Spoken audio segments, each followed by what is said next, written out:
Musim hujan rentan dengan berbagai jenis penyakit yang perlu diwaspadai. Salah satunya demam berdarah dengue yang menjadi salah satu penyebab menimbulkan kematian. Bahkan Salawas Januari hingga Desember 2019 lalu, dari 13 kabupaten wan kota sedikitnya kasus DBD mencapai 2.150 orang, wan 13 orang meninggal dunia.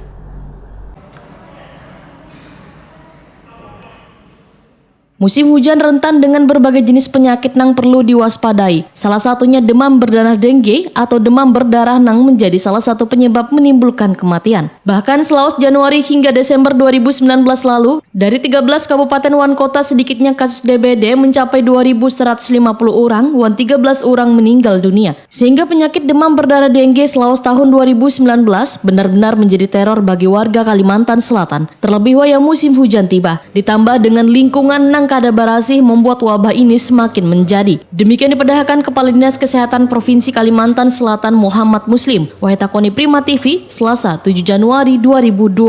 Menurut Muhammad Muslim, banyu hujan nang barasih biasanya menempel wan terkumpul di tempat-tempat nang berpotensi untuk sarang nyamuk Aedes aegypti. Karena itu pihaknya menghimbau kepada seluruh warga Banua untuk melaksanakan 3M+, yaitu mengurus atau membersihkan tempat nang sering dijadikan tempat penampungan banyu nang kayak bak mandi, ember banyu, wan lainnya. Selain itu menutup rapat-rapat tempat penampungan banyu, wan memanfaatkan kembali atau mendaur ulang barang bekas yang memiliki potensi untuk dijadikan tempat berkembang biaknya nyamuk yang menularkan demam berdarah.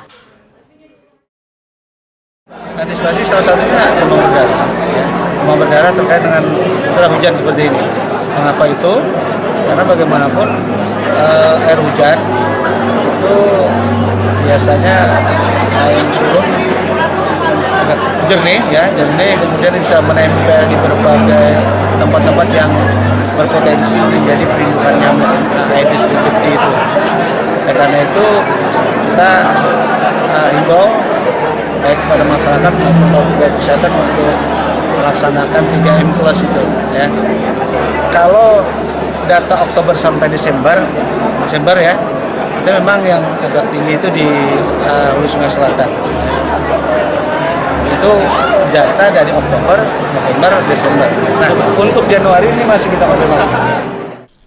Sementara itu menurut data yang diambil dari bulan Oktober hingga Desember 2019, daerah yang paling tertinggi terjadi DBD adalah Kabupaten Hulu Sungai Selatan.